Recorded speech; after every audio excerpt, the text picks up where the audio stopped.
hari ibintu mu by'ukuri ureba bikakuyobera ukavuga se ubundi ikiganiro ko cyiza kigamije iki n'iki kuza kutubwira ngo kanaka yafashwe agira gutyo yafashwe yiba, ibyo bintu biratwungura iki koko?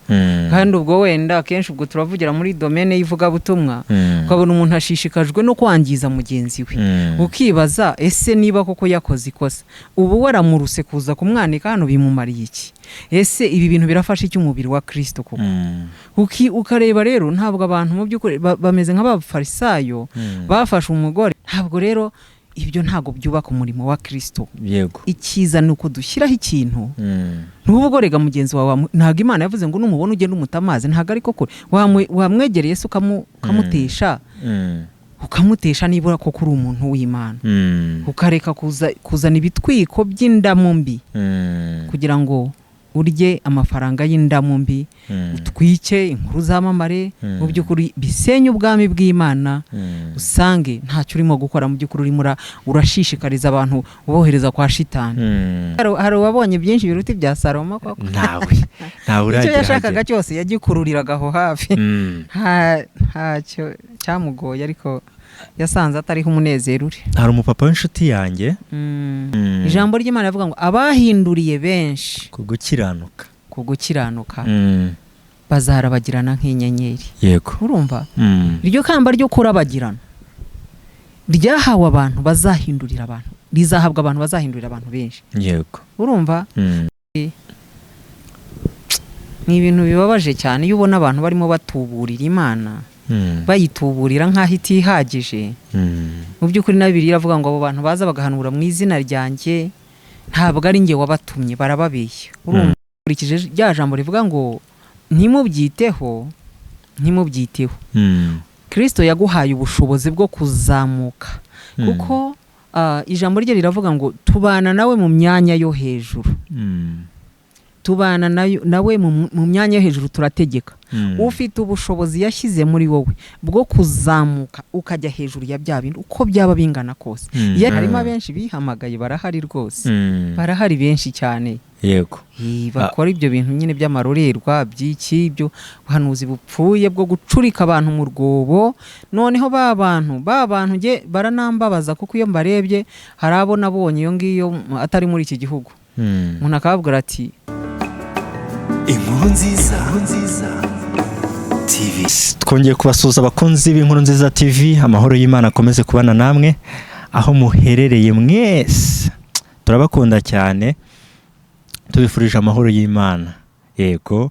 Kandi niba utarakoze subscribe rwose yikore, komeza ubane natwe, ukoreshe ya niba ikiganiro cyakuryoheye, ukoreshe ya kigere no ku bantu benshi, kuko ibivugirwa ahantu ni ibintu byiza pe. Ni inkuru nziza nyine. Izina ni ryo muntu, izina ni ryo kinyamakuru. Tuzajya tubagezaho ibintu byiza, kandi nk'uko nibisanzwe dusanzwe tubahereza ni ibintu byiza. Aribwo bwa mbere uremye iki kiganiro, wakurikira ukajya kureba n'ibindi twatambukije, nzi ko uzakuramo ibintu bigufasha cyane. Turabashimiye cyane rero kubw'urukundo mudahema kutugaragariza. Ni ukuri Imana ibahe umugisha cyane cyane. Twangiye kugendererwa n'umubyeyi wacu Mata, mwarebye ikiganiro ntabwo ari ubwa mbere ageze hano, ariko rwose twabonye ikiganiro cye cya mbere mwaragikunze. Ni umuntu wacu, kandi nkunda uburyo agira ishyaka mu murimo w'Imana no kuvuga iby'Imana. Ni inshuti yanjye, ariko ishyaka agira ndibona na bake, kandi mushimira Imana igikomeza iguhe umugisha. Mata, ameze neza? Meze neza. Urakomeye? Turakomeye cyane. Ikirere kimeze neza. Tunanibutsa abantu ko duherereye kuri Gigs Garden, ni ahantu habera amakwe. Ni ahantu heza cyane pe. Urabona atari ahantu heza? Cyane. Bereye ijisho rwose. Ubukwe bwanjye buzabera hano, tuzabutahe. Ni ahantu heza cyane pe. Hari parikingi nini, niherereye ku Gisozi. ukeneye ahantu heza ho gukorera ubukwe rwose wareba kuri nimero yacu iri aho ngaha ukatuvugisha rwose ubundi ukaza ubukwe rwose ukabukabera ahantu heza cyane, ni ahantu heza ho kwakirira abantu bawe bagataha bishimye. Yego, kandi rwose si bimwe byo by'amakabya nkuru ngo abanyamakuru turakabya. Mata nawe yababwira amaso araguhereza, urabona ko ari ahantu heza. Hari indabo nziza ngire ngo murazibona, hari isuku, haratuje, ntabwo ari mu kajagari. Mu by'ukuri ni umwanya mwiza rwose uhesheje Imana icyubahiro, kandi uradekoye na dekorasiyo wakenera nkeya pe. N'ikindi rwose ahantu henshi umwihariko tugira hano hantu rero nabonye henshi bidakunda kuba bihari, ni ikintu bita parikingi kabisa. Parking uzi gutaha ubukwe ukajya guparika iyo hirya kugira ngo ujye kubona imodoka uvuye mu bukwe utege moto. Yego, kongeye kuguha ikaze, ni ukuri ku inkuru nziza. Ni ahantu wisanga rwose, kandi buriyo babaye mu rugo Imana ifite uburyo ikora ibintu byayo, kuko sinari inkuzi ariko twahujwe n'Imana. Amaraso ya Yesu yatugize umwe, ku bwacu ntabwo twari kumwe. Udatuma nzamura kawe turashima Imana yatugize umwe, iyaba ku bwacu ntitwari kumenyana. Haleluya, abantu hose tera haleluya aho wicaye niba unaryamye. Yego, reka dutangize ikiganiro cyacu n'isengesho kugira ngo ibyo tugiye kuganiraho biyoborwe n'Umwuka Wera, ntaba ari twebwe ahubwo abe izina ry'Imana rikomeze gushyirwa hejuru. Dusengere Mata. Turagushimiye Mana yacu, Mana nziza, tuguhaye icyubahiro, tugushyize hejuru. Ni wowe ukwiye gushimwa, ni wowe ukwiye kuvugwaho iminsi yose. Mana tuguhaye icyubahiro n'ukuri kubw'uyu mwanya, tuguhaye icyubahiro kubw'umurimo wawe, kandi n'abana bawe hirya no hino barimo gukurikirana ijambo ry'Imana banyuze kuri iyi cano. Turabagushimiye abo bose ukomeje gutera inzara n'inyota yo kugushaka. Waravuze uti munshake nkiboneka, munyambaze nkiri bugufi. Abo bose rero bakomeze kugushaka kandi bakaryoherwa n'ijambo ryawe. Ukomeze ubongerera inyota, ukomeze ubongerera inzara, kugira ngo nukuri bahazwe n'ubuntu bwawe, bahazwe n'ijambo ryawe rivugirwa hano. Natwe udufashe kugira ngo ntituvuge ibyacu nk'abana b'abantu. Umwuka Wera tuyobore kugira ngo icyo ushaka ko abana bawe bumva aricyo cyumvikana. Izina ryawe rikomeze gushyirwa hejuru no guhabwa icyubahiro, mu izina rya Yesu umwami wacu, amen. Yego.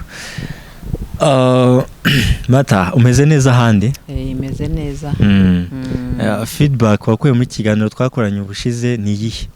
Feedback nuko abantu bambwiye ko bafashijwe rwose n'inama, cyane cyane ku bijyanye n'abana, ku bijyanye no gutoza abana inzira y'Imana. Byarabafashije rwose abantu bazi Imana. N'ubundi ijambo ry'Imana rivuga ngo hugura umunyabwenge azongera ku bumenyi.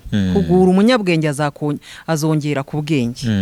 Rero abo ngabo basanzwe bumva bafite inzara n'inyota, basanzwe bumva bafite iryo shyaka, bashaka no kumenya uburyo Imana yabafasha. Twese nicyo cyifuzo cya buri mubyeyi. Twakora iki kugira ngo mbese abana bacu bamenye Imana? Abo rero numvise mu by'ukuri bashima ikiganiro ko cyarabafashije cyane. Imana iguha umugisha. Yego, ngewe rero rwose cyarandyoheye kubera ko nanabyeditinga rwose ndakenjoyinga cyane nk'umuntu. Nanjye cyaramfashije kuko ijambo ry'Imana buryo turivuga ntabwo tuba dushaka ngo gufasha abandi twebwe tutifashije. Yego, kuko umuntu ageraho nkashyiraho na audio yanjye nkumva ubutumwa, nanjye nkumva ndafashijwe. Ubwo ntafashijwe sinzi ko n'undi yafashwa. Mu by'ukuri ntabwo no kuvuga ngo ko ari njye wabivuze se ngo ubwo ngo biramfasha iki. Mbitega amatwi nanjye nkumva hari uburyo mfashijwe, kuko iyo ndimo kuvuga Umwuka Wera hari ibintu azana kubera ko ndimo kuvuga. Ntari nabipanze bizira muri ako kanya, ntari nanditse ku rupapuro. Icyo gihe rero iyo ngiye hariya nkabitega amatwi, nanjye numva nkuyemo, nkumva nanjye ndafashijwe nubwo ari jye wavuze. Icyo gihe hari umwuka wari urimo amvugisha n'Imana hari aho yavuze ngo nimugera imbere y'abantu ngo ntimuzibaze ibyo muri babwire ngo kuko icyo gihe nzabaha amagambo yo kuvuga. Hari amagambo aza rero kubera ko watangiye kuvuga, kubera ko iyo wemereye Imana ngo nkoresha iraza ikagukoresha ku buryo wajya hari ukavuga ibi ni njye wabivuze se. Hari umwuka wari waje icyo gihe arakubundikira bari gukoresha. Icyo gihe bituma ufashwa nawe. Yego. Nicyo nabwira n'abantu, buri umuntu atanga ibyo afite. Umuntu atanga ibyo afite, kandi rwose niba urebye iki kiganiro ukaba ufashwa n'ibintu biri positive, nibyo bitwuzuye. Nibyo bitwuzuye, haba mu byashize twatanze, unyuremo birebe, wongere ubirebe, nta kibi kirimo. Nta kibi kirimo rwose, ni ibintu byiza, kandi tuzakomeza tubibahereze. Rero gukora subscribe kuri iyi chaîne nta kintu uzicuza, nta mwanda uzanyura hano, kuko ibitwuzuye ni ibyiza no kwamamaza Kristo wapfuye akazuka, akaba ari we shingiro ry'ubuzima. Rwose nicyo bitwuzuye rwose. Sinzi Mata niba ubasha no kubona ibyuzuye kuri izi mbuga, iby'abantu batambutsa ntawe mentioning ariko barabibona. Ibintu abantu bagabura, navuga ni nk'uburozi. Ni nk'uburozi. Ibyo bintu iyo birebye ubifata ute? Hari ibintu mu by'ukuri ureba bikakuyobera ukavuga se ubundi ikiganiro ko cyiza kigamije iki n'iki kuza kutubwira ngo kanaka yafashwe agira gutyo, yafashwe yiba, ibyo bintu biratwungura iki koko? Kandi ubwo wenda akenshi ubwo turavugira muri domaine y'ivugabutumwa, ukabona umuntu ashishikajwe no kwangiza mugenzi we, ukibaza ese niba koko yakoze ikosa ubu waramuruse kuza kumwanika hano bimumariye iki? Ese ibi bintu birafasha iki umubiri wa Kristo koko? Ukareba rero ntabwo abantu mu by'ukuri bameze nk'abafarisayo bafashe umugore bakaza bamuzanira Yesu ngo turamwiboneye n'amaso yacu. Rwose itegeko ngo ubwo barakiranutse, barimo barubahiriza itegeko. None rero duha uburenganzira tumutera amabuye. Ubwo ikintu kirimo kubaka umutima cyari mu by'ukuri gukiranuka kwari kurimo n'ukuhi, uretse kuza gushishikazwa n'inuza. Noneho Yesu arababwira ati okay, nta kibazo, ariko utari wakora icyo cyane nabanza mutera ibuye. Bose ntibagiye umwe urusorongo njya nyashyiramo n'agafoto nkareba ayo makanzu yabo. Nkunda kubishyiramo agashusho cyane, sinzi ukuntu binzamo, nkabona bambaye bya bikanzu birebire na bya bintu by'abayahudi bakunda kwambara. Noneho bagahera ku mukuru acaho, undi amukurikira, nkareba uwo murongo barimo bahunga imbere ya Yesu, habuze n'umwe utaragikora. Bivuge ngo bose bari abanyabyaha, bose barinda bashira. Wa undi bavuga ngo ntakwiye kuba ari muri societe, noneho ahubwo yegeranye n'uwera cyane. Haleluya, amen. Wa undi mubi cyane yegeranye n'uwera cyane kubera imbabazi z'Imana. Rero mu butumwa tuvuga, reka imbabazi arizo zijya mbere y'ibindi. Nujya kwamaza mu gihe uvuge ese ubu imbabazi z'Imana yatugiriye hano, ngiyewe imbabazi zongize ni izihe? Ntabwo rero ibyo ntago byubaka umurimo wa Kristo. Ikiza nuko dushyiraho ikintu, ntubugorega mugenzi wawe. Ntago Imana yavuze ngo numubona ugende umutamaze, ntago ariko kure wamwegereye Yesu ukamutesha nibura ko kuri umuntu w'Imana, ukareka kuzana ibitwiko by'indamu mbi kugira ngo urye amafaranga y'indamu mbi, utwike inkuru zamamare, mu by'ukuri bisenye ubwami bw'Imana. Usange ntacyo urimo gukora, mu by'ukuri urimo urashishikariza abantu ubohereza kwa shitani. Hari ijambo umukozi w'Imana yavuze, mentioning, narebye ikiganiro cye naragikunze cyane. Bamwita Yongwe, bamubaza ukuntu ibyo gufungwa kwe n'iki. Yavuze amagambo akomeye, avuga ko icyo gereza kuba yarayigiyemo byari nk'ishusho y'Imana kugira ngo imwereke ikintu cye. Kwari kongera kumumuramenye icyo yahamagariwe n'icyo yagize. Yabashije kumenya ko atari we ngo yigenge. Aravuga ngo nubwo navugirijwe induru ntago mbyicuza, ahubwo icyo nabibye nicyo nasaruye. Navugirije induru abandi ariko nanjye igihe cyaragiye aho wageze uvugiriza abandi induru, nawe nicyo gihe hazagerwa ukavugirizwa induru bingana na kwa bikunze ikintu cy'ubibyo uragisarura. Yego. Ko na Paulo yajyaga afata abantu b'Imana atari yamenye ukuri, akabakubita ibiboko ngo ubwo arimo aragira ishyaka ryo kugira gute ryo gukorera Imana. Ati kubijyanye n'amategeko rwose nari wa wundi wa nyawe. Yakubise abantu ibiboko, arabakubita bashyira muri za prison. Amaze kumenya Imana. Imana ntabwo igira shortcut, ntabwo igira inzira y'ubusa. Nimubwira banzu usubire nawe ujye kugira gute. Ujye gusubiza biriya. Ibyo gukorera abandi reka nawe bamushyira mu nzu y'imbohe bamuhora ijambo ry'Imana. Nawe baramukubita za kiboko arazibona. Urumva kubera yuko ikintu cyose cyukoze wagikorera mu butamenya wagikorera mu ki uragisarura, ariko iyo uri umunyabwenge ukuramo isomo. Ntabwo tuba dukwiye kwita ku bintu bitubayeho gusa ngo tujya ngo tuvuge ngo abantu bagize gutya bandebye, abantu abona ari narabwiye bamwaje. Ntabwo ari ukumwa nujyayo ukuyeho irihe somo. Cyo nicyo tugomba kwitaho. Niba ugiye ugakuraho isomo ryiza rero, shima Imana uvuge ngo kuba naragize gutya byarushijeho kumpa agaciro, nta kibazo, ntacyo byabitwaye. Yego.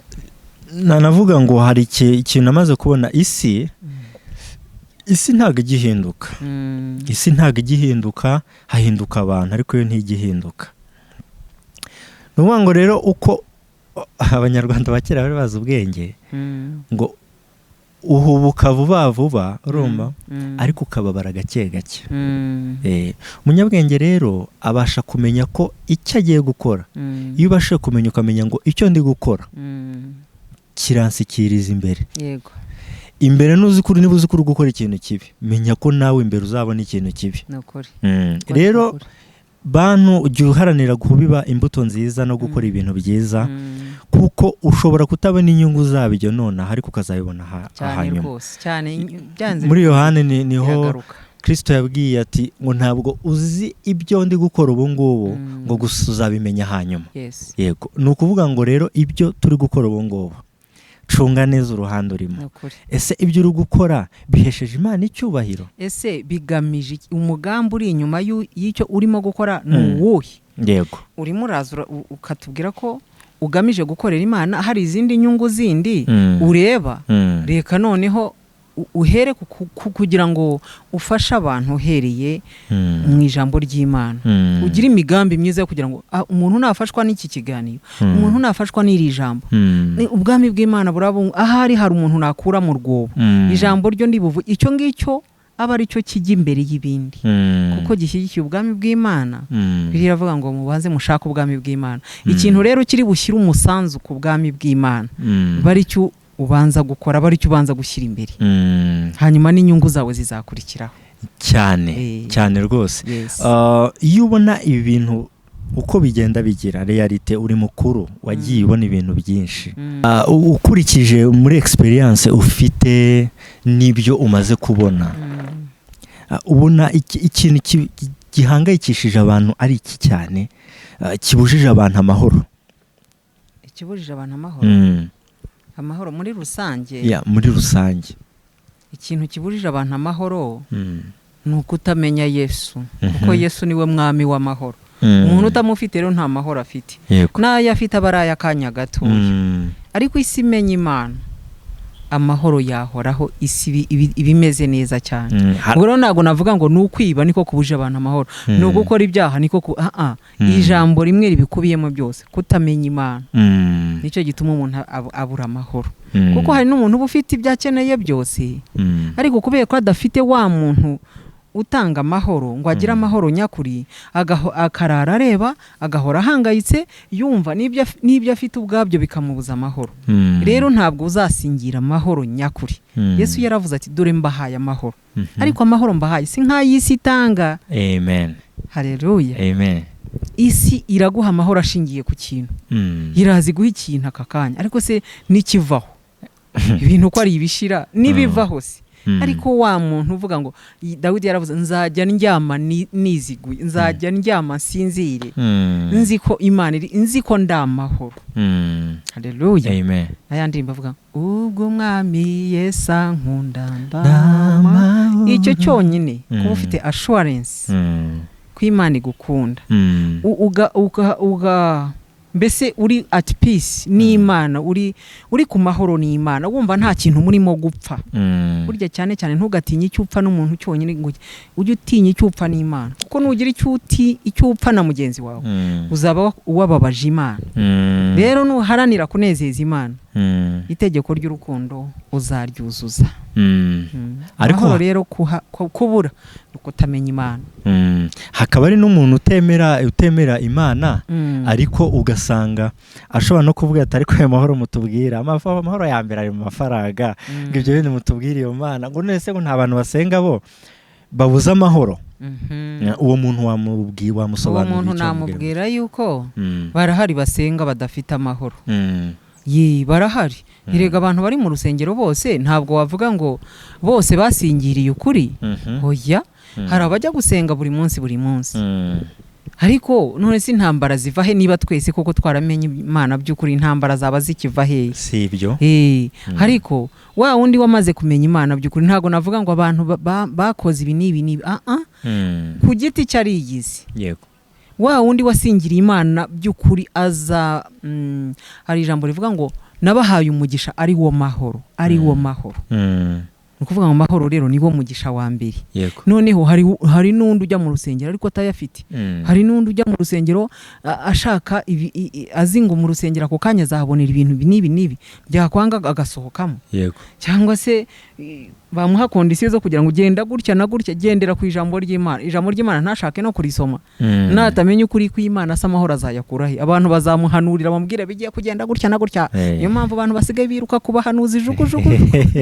Bakakubwira hano hari akaba yashyizemo itike yagiye aho gusenga Imana. Urusengero rumuri hafi n'abantu b'Imana bamufasha bari hafi, ariko agahora yiruka. Ntasho abo bantu nta nubwo baba bafite imirongo ya Bibiliya yabarengera. Oya, bahora biruka aho babahanurira, dore hari haje urupfu ariko Imana irarutsinze, ubwo rero tanga igitambo, agatanga menshi. Kandi ubuntu bw'Imana ari ubuntu. Gasanga arimo guhendwa kubera ko atamenye ukuri. Yego. Winjiye muri icyo kintu, ariko turi mu mwuka umwe. Uri mu mwuka kuko si je nari mfite, turi kwinjiramo neza, kandi ntayo nakubwiye. Ntayo wambwiye. Yego. Rero ni ukuvuga ngo iyo ibintu biri mu mwuka murahuza.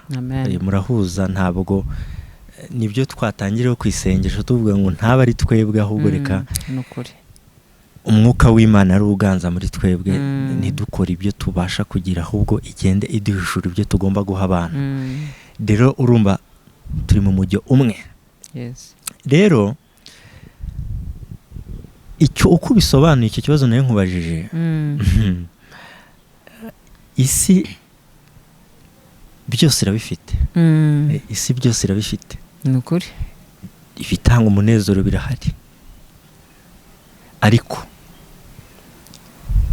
finally urabizengurukamo ugasanga wiruhirije ubusa cyane rwose. Salomo niwe wavuze ngo bimeze nko kwirukanka inyuma y'umuyaga. Ubuse hari uwabonye byinshi biruta ibya Salomo koko? Ntawe uragira. Icyo yashakaga cyose yagikururiraga aho hafi. Ntacyo cyamugoye, ariko yasanze atariho umunezero uri. Hari umupapa w'inshuti yanjye, afite kampani ya insurance, ariko twari turimo kuganira, arambwira ngo abantu bararushye pe. Bararushye. Ndabaza se byagenze ubwo yarimo kumbwira ati nsigaye ndyama nkabura ibitotsi. Akabibura? Yego. Ndavuga ati ubwo ndamubwira ati cyangwa unywa za kofi. Ati reka ntayo njyanywa. Tarega tuba dutekereza ibintu byinshi. Arambwira ati rega abantu bararushye. Yakubwiye ukuri? Yego. Ubwo arambwira ati nge nkora urabizi ko nkora muri insurance. Dufite umukiriya w'imena cyane. Yaraduhamagaye ejo bundi aratubwira ngo ndumva nshaka gupfa. Yewe. Ati ndumva nshaka gupfa. Ndumva nshaka kugenda ava mu buzima. Atarwaye? Reka. Ntabwo yari arwaye, ahubwo yarabahamagaye. Umupapa aravuga ati ko uyu muntu ari we wari yarafite bishoboka byose. Ari mu bakiriya b'imena. Ye baba we. Urumva? baramuhamagara ngo ngwino bakeneye ubufasha tukuganize. bwihuse ahubwo. Icyo none nshatse kuvuga,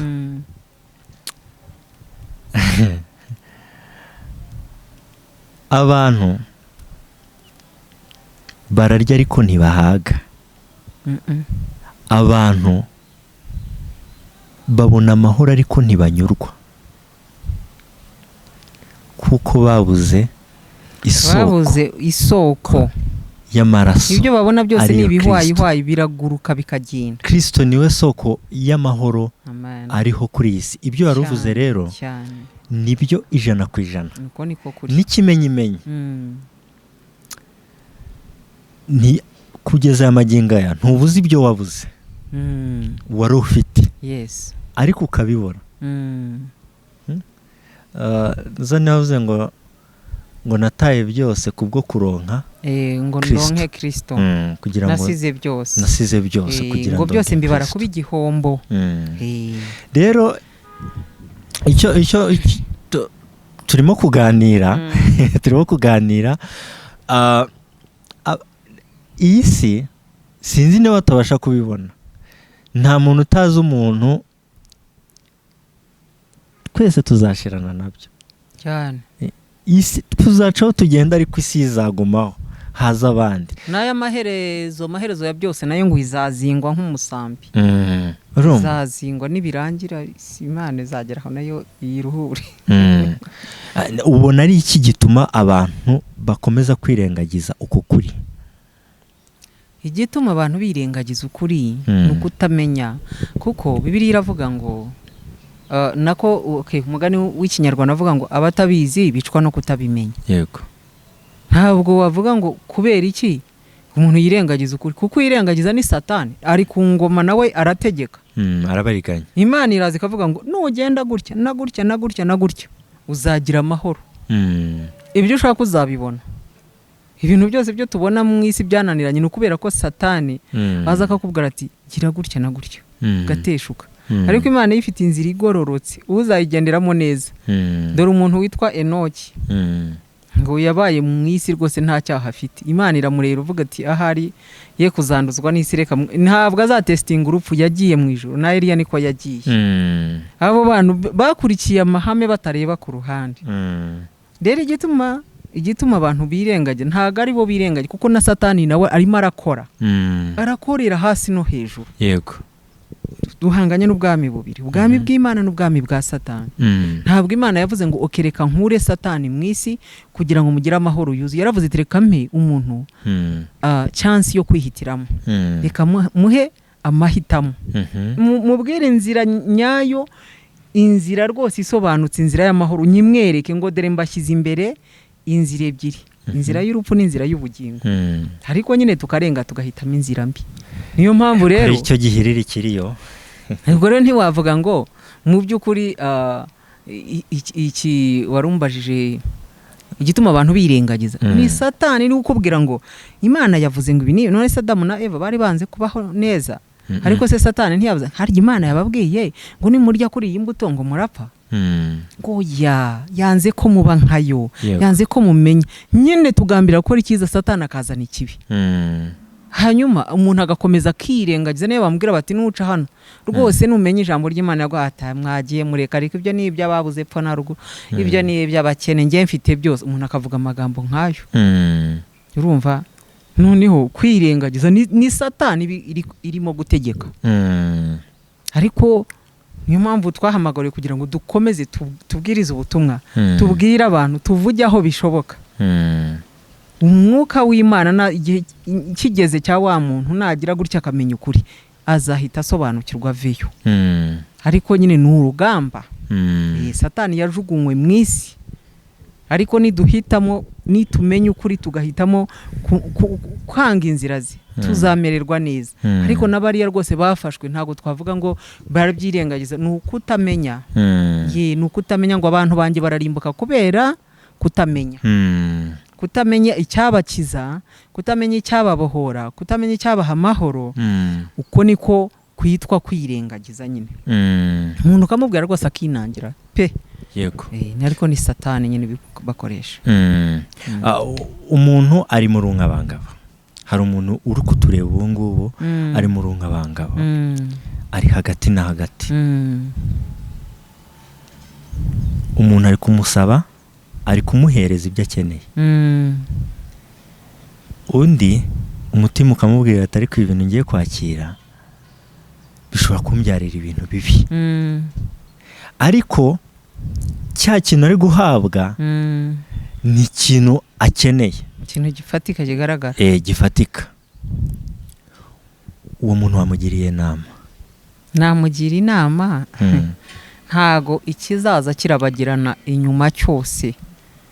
Umuntu nyine niho ruzingiye.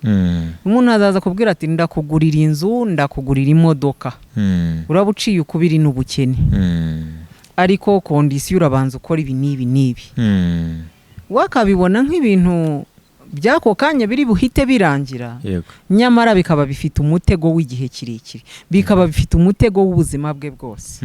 Kavuga ati nanjye ningenda mu modoka nziza nkemeza isi, cyangwa nanjye nkatura mu tugomba kwihesha agaciro, agashyiramo izo logique, ariko ikintu kiri hariya kiramutegereje.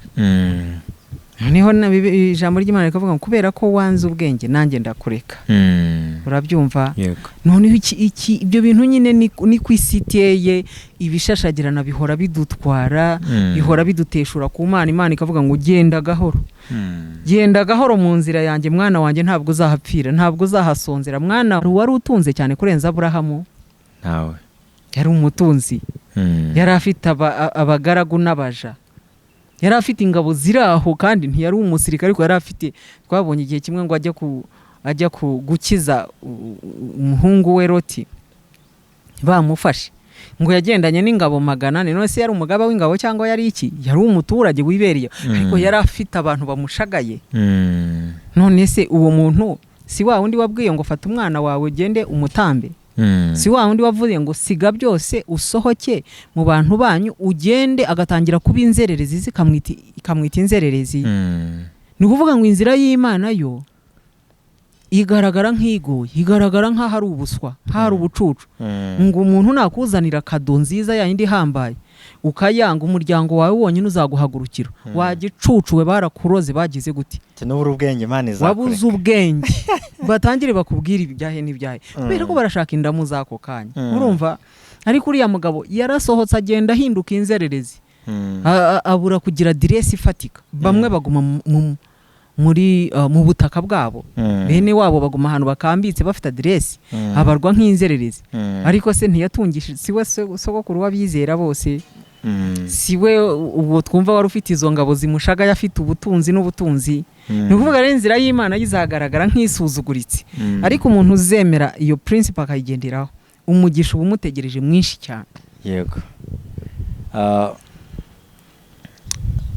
Umuntu nk'uwo kenshi usanga hari ijambo ryo mu Bibiliya rero abantu barigoreka bakarikoresha no mu bintu bitari ngombwa, bagendeye ku marangamutima yabo cyangwa n'irari ryabo. Ugasanga nk'uko ati ngo rega n'Imana yaravuze ngo nubura ubwenge nzakureka. Cyane rwose. Yego. Kandi ugasanga ibyo wita ko ari ukubura ubwenge, ko ari ukugira ubwenge. Ubwenge bw'Imana rega n'ubundi ngo ni ubupfu kubisi. Ni ubuswa bw'isi kwisi, bya bindi isi ivuga ngo ni ubupfapfa, ni ibintu bitarimo, ni ibintu bidafite icyo bivuze. Aho niho Imana ica. Yego. Nibwo bwenge bwayo. Ni handi nyine usanga umuntu akijijwe ati ngo uyu nawe arasaza, birarangiye, ngo nawe urapfuye koko. Babona umuntu uhagaze hariya yivugira ubutumwa, arimo arabwira abantu, arimo aravuga icyo Imana yamubwiye, ngo noneho umutwe waragiye, yaragiye, yararangirijwe, karabaye. Kandi ubwo bavuga ngo yararangirijwe, tukabona niba ufite amahoro mu rugo, tukabona niba ufite abana bazi Imana, tukabona we n'umuryango we baguwe neza. Ukibaza ubu bwenge bujya hariya havugira ubutumwa agahinduka umusazi, ariko yagera mu rugo agakora ibikwiye, ubuse bwabuze gute? Tuvuga rero ko iby'Imana binyuranye n'iby'isi ishaka. Ariko kuri icyo uvuze, which is good, ariko barabo bakakubwira ngo ugasanga ibyo bavuga nabyo byishwe igituma bivuga hari abakozi b'Imana bazambije ibintu. bakaganza, yego, bamara kuganza bakaganza ba bandi, navuga ko batukishije umurimo w'Imana, barawugambanira. Ibyo bintu ubibona ute? nyine barimo rwose, kandi nta n'igihe bazabura kubamo. Fungwa abana b'Imana ngo abana b'Imana abana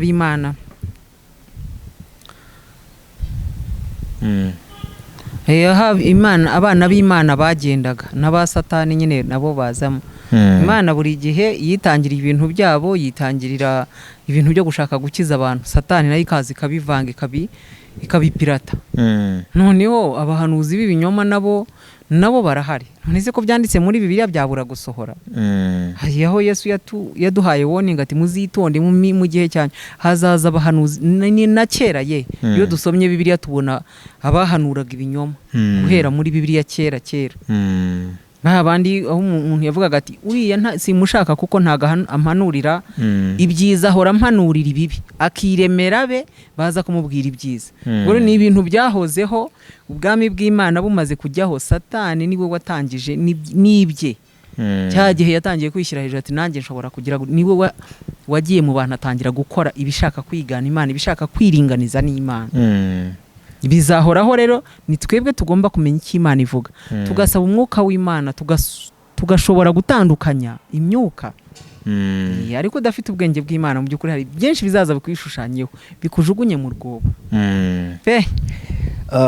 Manta, uri inshuti yanjye, n'icyatumye kuri shene sinjya mpfa kuzana umuntu ntabashe kugenzura. Kandi kuba narashimye ko twajya tukorana ibiganiro, nakubonyemo ishyaka ry'umurimo w'Imana. Ishyaka ry'umurimo w'Imana no gukora. Abantu bari kukubona kuri televiziyo, ku mashusho, ako ntabwo bakuzi, sibyo? Ndi kubabwira nk'umuntu nzi, sibyo? Kandi iryo shyaka naragiri gukundiye pe cyane. Kandi niko abantu bagakwiye kuba bikora. Ntabwo kuvuga ubutumwa benshi babigize nko gucuruza urumogi cyane rwose, babigira prive, aribyo byandi twarero tuvuga. Ntabwo byagakwiye kuba prive, hoya bikwiye kuvugwa. Yesu ko yavuze ati nimugende nimuvuge ubutumwa, nimugende mubwira abantu bose ubutumwa. Impamvu ngewe nanemera kuza hano, ntabwo ari uko mba nshaka ko isi imbona ngo nanjye nagiye kugaragara. Ntabwo nabuze aho ngaragarira. Yego. Ariko ijambo ry'Imana rivuga ngo mubwire abantu bose. Nta muntu ufite ubushobozi bwo kuzakwira isi yose. Yego. Ariko muri iri tangazamakuru ubutumwa bugera kuri benshi. Ni nacyo kintu abakozi b'Imana batagomba gutinya. Niba uzi ko ufite ijambo ryafashe isi, niba uzi ko ubwami bw'Imana buzarushaho kumenyekana uvuze, reka kuza gutinya kuvuga ngo bya YouTube se n'uwamamaza Imana yawe ntujye kwiyamamaza cyangwa ujye kwamamaza ibyo utunze. Ibyo ntago abantu babikeneye. Abantu bakeneye ihumure rituruka mu ijambo ry'Imana. Ubu rero tugomba gukwira isi yose, tukajya hirya no hino tukavuga. Yesu yaravuga ngo nimugende mu birorero na hehe hose mubamenyesha ijambo ry'Imana. Iyo mvuze gutya abantu benshi barumva. Kandi nanjye mfite cya kibazo cyo kuvuga ngo ese ko twahawe inshingano yo kugenda amahanga yose, nkaba ntafite ubushobozi bwo kugenda ayo mahanga yose, nzabikore gute kugira ngo iryo tegeko naryo ndyuzuze? Rwose akenshi dukoresha n'imbuga zitandukanye, kuri WhatsApp tugakora ijambo ry'Imana, tugasharinga ijambo ry'Imana. Iyo ndi kuri Facebook nta kindi kintu cyo mashaka gusharinga, mba nandika ijambo ry'Imana, ikintu gishobora kugera ku bantu bose. Ntabwo ari isura yanjye, ntabwo ari ibyo ntunze, ntabwo ari uwo ndiwe. Nkeneye kwamamaza Kristo akagera kuri benshi. Amen. Icyo nicyo kintu mbese umuntu w'umukristo yagombye kuba harane. Nzagera aha hantu bavuze ngo tugende hose, nabishobora gute? Ariko ahangaha umuntu ashobora gushyiraho udufaranga akaba yareba bikagera kuri benshi. Numva rwose nzavuga ngo nabwiye isi imbere y'Imana, nubwo ntavuga ngo ni njye wamwatuje kuko sinamubonye, ariko imbuto namubibyemo azagenda ashakisha abamwegera avuga ati nakijijwe cyangwa nafashijwe n'iri jambo, nimumfashe nanjye ngira urusengero. Icyo kizaba gikoze kubera ko nzaba nateye imbuto. Rero kubw'umurimo w'Imana nanjye nshobora kujya hano, ariko hatari umurimo w'Imana ntacyo naba mpakora. Uzambaza turakora iki kutarimo kuvuga ijambo ry'Imana, urakora iki hano?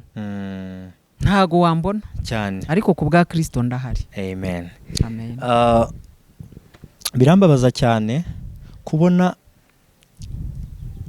izi social media niho abantu bose bahugiye. Satani ari kuhakorera cyane cyane.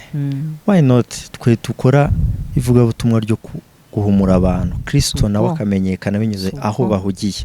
Nahangaha nta handi tugomba, twaraje turi mari ishyushye kuri mwebwe, mudutege amatwi. Udutege amatwi, matega amatwi ahantu havugirwa ijambo ry'Imana. Yego. Kandi n'iryo jambo ry'Imana ugira umwuka wo gusobanukirwa, umenye ko nta misemburo y'abafarisayo irimo, ko nta bya bintu by'ibitirano baje kuvangamo kugira ngo ukunde utwike. Genzura umenye ngo iri ni ijambo ry'Imana nyakuri cyangwa baje kuvangavanga. Nk'ubu ntureba sibyo, ntago nkora inkuru zo gutwika. Nyine izina rya shene ni inkuru nziza, ni ukubahereza inkuru nziza ya Kristo, ndetse tukagira n'ubuzima bwiza. Turi kuganira ibintu byiza, ariko ushobora gusanga nta muntu ushobora kugihereza umwanya sibyo, ngo abashe kucyumva, kandi ari ikintu cyamugirira umumaro, cyamubona. Ariko nje nkavuga ati noneho dore Mahati binakoreye hano hantu, arakubise arandagaza. Aho rwose igomba kuza aho ngaho, isi yose izakugana kubera yuko nyine Satani. Tugire rwose twimire Satani, ntadukontorore tukurikira ibintu bidafite 12. Kurikira, ufata umwanya ukurikira ibintu byakugirira umumaro. Wafashe umwanya wawe, ese nujya no kubireba ubanze wibaze ese iki kintu ngiye gutakarizaho amasaha mu byo biraza kunyungura iki, ninsoza kino kiganiro ndakuramo iki.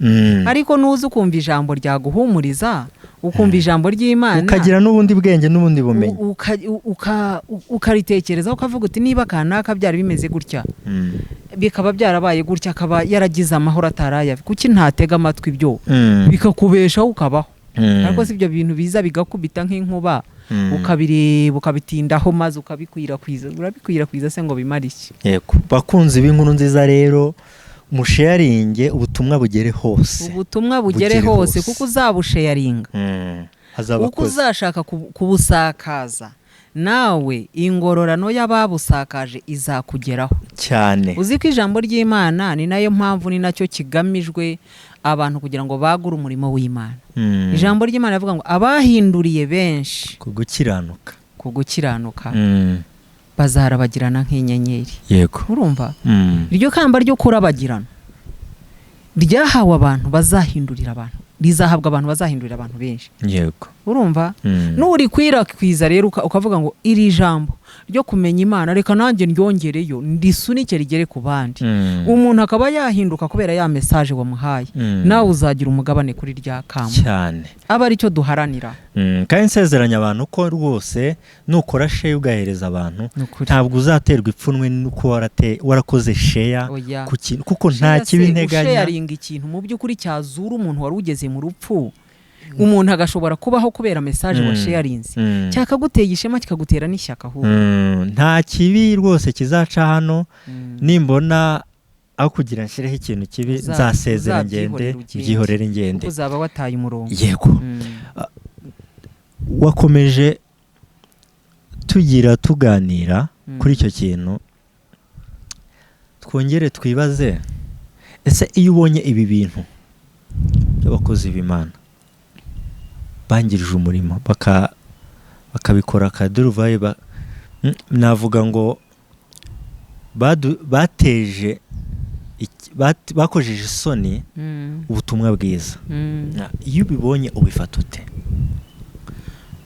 Bifata nyine uko biri niko mbifata.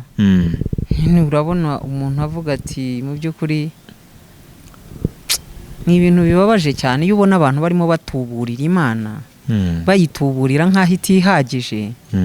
Mu by'ukuri na Bibiliya iravuga ngo abo bantu baza bagahanura mu izina ryanjye ntabwo ari njye wabatumye, barababeshya. Urumva akareba umuntu umezemo neza ubyibushye cyangwa ufite inda akavuga ati uyu nguyu afitemo, reka mubwire ibyiza gusa, ugiye kubona imodoka, ugiye kubona visa, maze agatangira akamubwira ibyo, avuga ati nimutange ituro ry'ishimwe rero.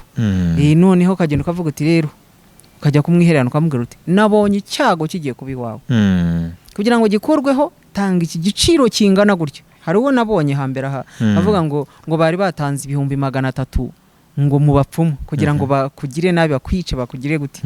None tangangana nayo yatangiye vuba ngo kugira ngo Imana ikure. Imana irashingira ku by'abarozi bapanze se. Urumva ayo ngaya asaba ngo batange nayo gukubita mu mufuka we. Gusa uwo muntu kweri Imana sirya amafaranga. Imana irya amafaranga, ikeneye amafaranga, yaje muri ubwo buryo Imana irya amafaranga.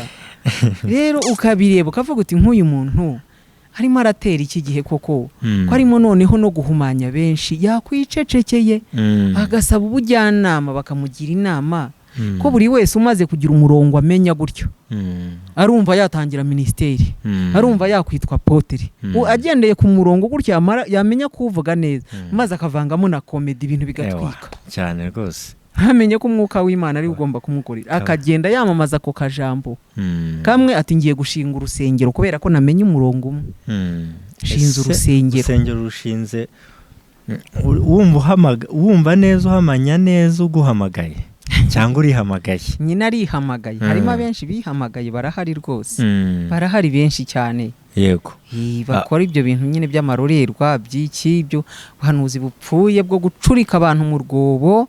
Noneho ba bantu nge baranambabaza, kuko iyo mbarebye hari abo nabonye iyo ngiyo atari muri iki gihugu. Umuntu akababwira ati ufite imyaku, ufite ibisirani barakuroze, ufite ibintu byinshi, ufite za karande, ufite inyatsi, akamubwira ibintu byinshi ati noneho genda ugure hariya fanta 2, akamutegeka n'umubare. Kumbe afite kantini aho mu kibanza cy'urusengero. Buri wese agenda agure fanta 2, tumwuhagireho iyo myako, tumwuhagireho izo za karande n'ibyo bisirani byose. Buri muntu bari benshi, umuntu akagenda buri wese azana fanta 2, business irimo irakora, akayibasukira guhera mu mutwe, maze ukajya kubona ukabona abantu binjiji barimo barakubinda, barimo bariyuhagira, ngo ubwo barimo bariyuhagira imyako. Arakaraba fanta kandi nabwo bamuteje imbere ku gahato, ku ngufu. Buriya nta kintu gikora cyane nko gukinira ku bwonko bw'umuntu, kandi noneho ukoresheje ijambo uwo muntu. Niyo mpamvu tugomba kwitonda, niyo mpamvu tugomba kwitonda. Gukora amafuti witwaje ijambo Imana yaduhaye ububasha ku bugingo bw'abantu. Dushobora kubucurika tukabutwara mu rwobo, cyangwa se tukaba twabuzamura tukabushyira Imana nk'uko yabudutumye. Ugasanga umuntu kubera ko yumvise ngo ni Imana, yemeye gukora iyo kondisiyo, niyo wamusaba amafaranga angana gute aragenda yashaka azayaguhe, kubera washyizeho iterabwoba ry'Imana. Uvuga uti nutabikora urapfa, nutabikora urapfa. Rero ibyo bintu birababaje cyane. Yego, ariko ntacyo twakora, tugomba gukomeza twamamaza ubutumwa bwiza bwa Kristo, atari ubw'abantu. Ijambo ry'Imana niryo rivuga ngo hari ibihumbi bitarapfukamira Bayali. Hari abatarapfukamira Bayali rwose. Babe babiri, niwanga kundamya Kristo nuranga no kundamya, nzabwira n'ibiti n'amabuye byose bizandamya kandi bimvuge cyane rwose. Rero ntaba ari wowe wirengagiza icyo Imana yakuremeye, wituma Imana yicuza, ngo Imana ngo imaze kurema umuntu ngo yari yavuga ati ngo nicujije icyatumye ndema umuntu, kuko icyo yagutumye ntago ari cyo ukoze. Bituma rero dutera Imana agahinda nyine mu buryo butandukanye. Birababaza. Uri umubyeyi, mu bintu byakubabaza, wowe na byinshi bikubabaza, ako mu bintu byakubabaza ni ukubona umwana abaye igihararumba, ateshutse inzira akayoba. Ibyo bintu birababaza, ntabe uko umwifuza, uko wamushakaga. Birababaza, birakurya buri munsi, ntago byareka kukurya. Muntu uri kutwumva, niba iyaba wabashaga kumva ukumva ukamenya icyo Imana yakuzaniye kuri iyi si, nta kindi yakuzaniye ni ukuyiramya no kuyihimbaza. Ibindi uzabikora, ariko nubikora udashize imbere kuramya Imana no kuyihimbaza, uzaba ubabaje umubyeyi cyane watumye tera ubaho. agahinda umubyeyi. Ngaho ibaze ibaza abantu bapfuye ugasigara hari icyo watanze. kandi burya gusigara nuko iteganya ko wavayo cyangwa se ukaba wagira akamaro kuri iyi si. Ntabwo ipfa kugusiga nawe ibonye ko ntacyo umaze wakabaye waragiye. Ariko abenshi nyine irabihanganiye, bataye misiyo cyangwa se ntabwo bamenye icyo yabaremeye, iracyihanganye kugira ngo irebe ko bagira gute.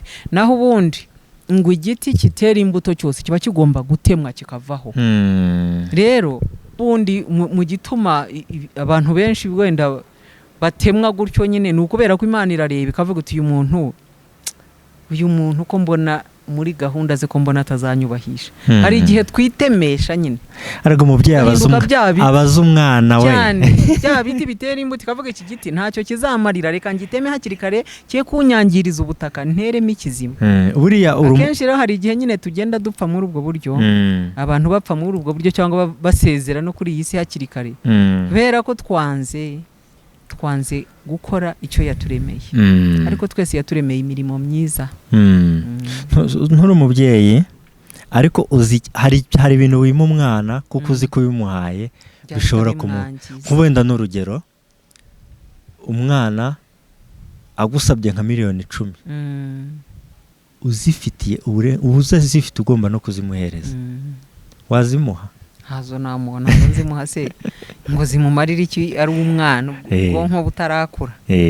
Rero reka Imana twemere tube ibikoresho by'Imana, kuko kuba igikoresho cy'Imana nta kiza nkacyo, kuko niyo yaremye isi irema n'ijuru, kandi ikavuga ko nyuma y'ubu buzima hari ubundi buzima, kandi nta wundi uzabiguhesha n'izabiguhesha.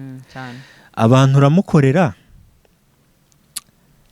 akakwibutsa akakubwira ko ibyo aho ugeze ari we uhakugejeje. Ariko Kristo ntajya azigera gucyurira aho yakugejeje. Kristo ntacyurira, na Kristo ni umwami ufite urukundo rw'umwimerere.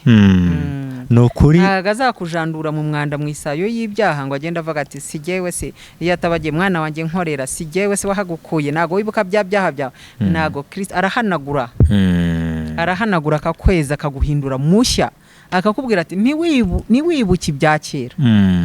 Ibya kera ntubyiteho, ibyakubabaje ntubyiteho, ibikomere wahuye nabyo ntubyiteho. Dore ndarema ikintu gishya muri gihe. Ese ntukibona ko kigiye kwaduka? Ahora aguhindura, ahora aguha second chance. Cyo nicyo Kristo ahwa, mbese atameze nk'abantu. Mwana w'umuntu azabigukora ariko akomeza kwibutsa, jya wibuka. Ariko Kristo aravuga wibagirwa ibya kera, amateka byahindutse amateka. Avuga ngo nibi byaha byaba bitukura tukutuku ngo nzabihindura umweru bise na sheregi. Niho kuguhindura umweru ukuvuga ngo uyu muntu mbese ni mushyashya, ibya kera ntibimubarwaho. Ugasanga umuntu arashaka guhora avuga simuzi se ntiyahoze yigurisha hariya, ntiyahoze mu banywara umogi, agashaka kuzana ibyo Kristo yamaze kujugunya, agashaka kubikurura ngo abizane muri present, akazana past akizana muri present.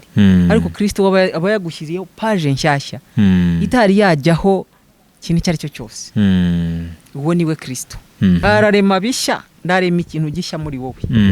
Ko niko akora. Yego. Mata tugana ku musozo no ku musozo w'ikiganiro twari dufitanye. Ibi kuko hari nubwo turenganya abantu, sibyo? Ugasanga ari umuntu ufite ibyo bikomere yatewe n'abo bantu biyitirira ijambo ry'Imana, agahurwa ibyo umuntu ashobora kuba yavuga anamujyana no mu nzira nziza. Niki wabwira uwo muntu wahuye n'icyo kintu? Uwo muntu wahuye n'igikomere cy'ibyo bamukoreye, cyane cyane wakomerekeye mu murimo w'Imana, navuga yuko atagomba guheranwa. kuko ntago mvuga ngo gukomereka n'icyaha ni we wakizaniye oya cyakubayeho, ariko dukurikije rya jambo rivuga ngo ntimubyiteho Kristo yaguhaye ubushobozi bwo kuzamuka, kuko ijambo rye riravuga ngo tubana nawe mu myanya yo hejuru, tubana nawe mu myanya yo hejuru, turategeka. Ufite ubushobozi yashyize muri wowe bwo kuzamuka ukajya hejuru ya bya bintu uko byaba bingana kose. Yashyize imbaraga muri wowe, imbaraga za Kristo yahaye umukristo cyangwa se umuntu umukurikira ni za zindi zamuzuye. Yego. None se hari ugupfa kurenze kurengwaho itaka bakagushyiraho iki, bakagushyiraho isima, bagashyiraho n'ibibuye n'umuzamu akaza akicaraho? Icyagutsikamira kurenga ibyo ngibyo ni ikihe? Kristo niwe wabonye ibyamutsikamiye bitamwemeraga kubyuka. Ariko imbaraga zamuzuye, izo mbaraga zizamura umuntu zikamwicaza hejuru y'ibikomere, akabigendera hejuru. Ni naryo jambo naguha ufite ubushobozi. Nge narabibonye, haraho Paulo yavuze ati iyo ndi umunyantege nke, no mu Cyongereza baravuga ngo it's when I'm weak I'm strong. Ukibaza umuntu ngo mu ntege nke niho we azamukira, bigenda gute? Hahandi yakubiswe cyane, hahandi yageze iyo ngiyo, iyo bigwa yumva yashize. Umukristo aho ngaho arahazamukira mu buryo budasanzwe. Yego. Afite imbaraga zimubitsemo. Hari rizavu y'imbaraga izaba active wamaze kurangirayo. Nutapinga kuri izo mbaraga z'Imana. Ni mbese narabibonye ngewe ubwanjye mbifiteho ubuhamya. Hahandi ho wumva muri make udashobora wenda ubona nta cyerekezo, ariko wajya kuri za mbaraga ugakora n'ibitangaza birenze ibyo wakoze mu gihe cyo kudamarara. Yego. Hari imbaraga ziza zigakorera muri wowe muri cya gihe cy'intege nkeya. Iza Kristo zikagutumbagiza ukagenda nko ku mababa y'ibisiga, uri hejuru y'ibikomere, uri hejuru y'imibabaro, uri hejuru y'agahinda, ukibaza izi mbaraga zirimo kuva mu bigaragara ko ntaho zakabaye ziva. Akagutumbagiza, akagutwara, tiriga tubana mu myanya yo hejuru, burya nuko utabizi. Ugasanga bya bindi byose wabitabye nubwo bihari, ariko urabitegeka. Yego. Kuko hari ijambo ri muri Zaburi ya 93 rivuga ngo amazi atereye hejuru n'inzuzi zitereye hejuru n'ibiki byose amajwi yabyo, ngo ari ku mwami uri hejuru yabyo arabirusha imbaraga. Haleluya. Umwami nk'uko ibyo byose bitazamuka ngo bigere ku buturo bwe, ni nako nawe akuzamura akakugeza hejuru cyane. Ukaguma wiringiye ngo nubwo byazamutse nubwo byasakuje, ariko umwami uri hejuru arabirusha imbaraga, akakuzamura ukaba mu myanya yo gutegeka. Bavuga ngo nubwo gihari ndagitegeka, nikihaguma ariko ntacyo kimbwiye.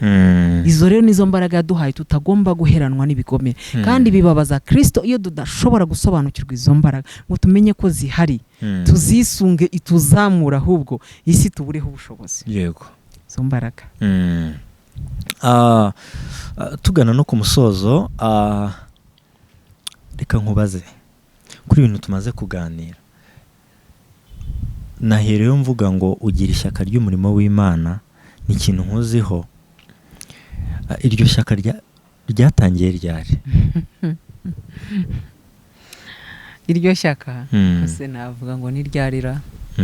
Ryatangiye maze gusobanukirwa neza ijambo ry'Imana.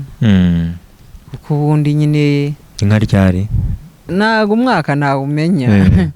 Umwaka sinawumenya. Akwashize iki? Twahereye mu butoya twumva gukorera Imana, bakatubwira ko icyo umuntu akorera Imana nyine uzagihemberwa. Ukora byinshi azasarura byinshi. Tugasoma ijambo ry'Imana ukabona ko kwitanga bifite akamaro, ukabona ko gushaka Imana, Imana ikagenda gukundisha ijambo ry'Imana. Ariko nuko imyaka igenda urushaho kubyiga, ahari wenda ugasanga wenda muri ubwo buto bwawe warabikoraga, ariko haraho nawe wibeshye, haraho utabihaye agaciro karemereye, kuko utari wakabaye tested. Uko ikintu rero gihura n'igeragezwa ry'iminsi, gihura n'umuriro, izahabu nziza ninyuze mu muriro. Iyo ikintu kinyuze mu muriro kikaza noneho kigihari, kirushaho kugira ya zahabu idahiriye mu muriro, ikavamo ikiri zahabu, iyo nibwo umenya ngo ni naho bya bindi byose bihiramo. uko ubonye rero yavuyemo ari nzima ni kurushaho ukavuga uti ibyo nagiyemo ntabwo nibeshye, reka ahubwo nshishikarire kubikora. Ugashishikara uko imyaka igenda ubona proofs ibigaragaza ko ari ukuri, ibigaragaza izo mbaraga. Niba yavuze igitangaza tukora gino, ndakwereka imbaraga zanjye, ukabona Imana ikweretse imbaraga zidasanzwe. Ibyo byose ni ibihamya uko ugenda uyegera nayo ikwegera. Buro ntago navuga okay mu butoya hari igihe umuntu aba akibeshya bagihuzagurika ariko afite ishyaka, ariko ishyaka ritari ryaca mu muriro ntabwo Imana izagerageza uburyo uyikunda. haze ikintu runaka. Ese Yobu ko yamuzaniye ikintu yagiciye mate, ukuvuga rero izakwizera neza nikuzanira ikintu kagitsinda. Yego, kandi nugitsinda ishyaka riziyongera. Yego. Tuganye ku musozo w'ikiganiro cyacu. Turashimira buri umwe wese wabanye natwe akageza ku musozo. Nukuri Imana iguha umugisha kandi ikwishimire cyane, kandi ndizera ko hari icyo wakuyemo mu byo twaganiye. Hari urwego wavuye, hari n'urwo washyitseho. Reka rero uzajye ukomeza ubane natwe, kandi niba wanyuzwe n'ibyo twaganiye kora share kugira ngo bigere ku bantu benshi. Kandi Mata nawe ndagushimira cyane. Imana iguha umugisha kandi utagabanyije. Utagabanyije kubwo kwemera ukaza ukaduhereza umwanya, ukaza kubw'umurimo w'Imana. Ibirenze kuri ibyo Imana izaduhemba ubugingo buhoraho. Yego. Reka rero tugane ku musozo. Imana ibaha umugisha. Shalom. Inkuru nziza TV.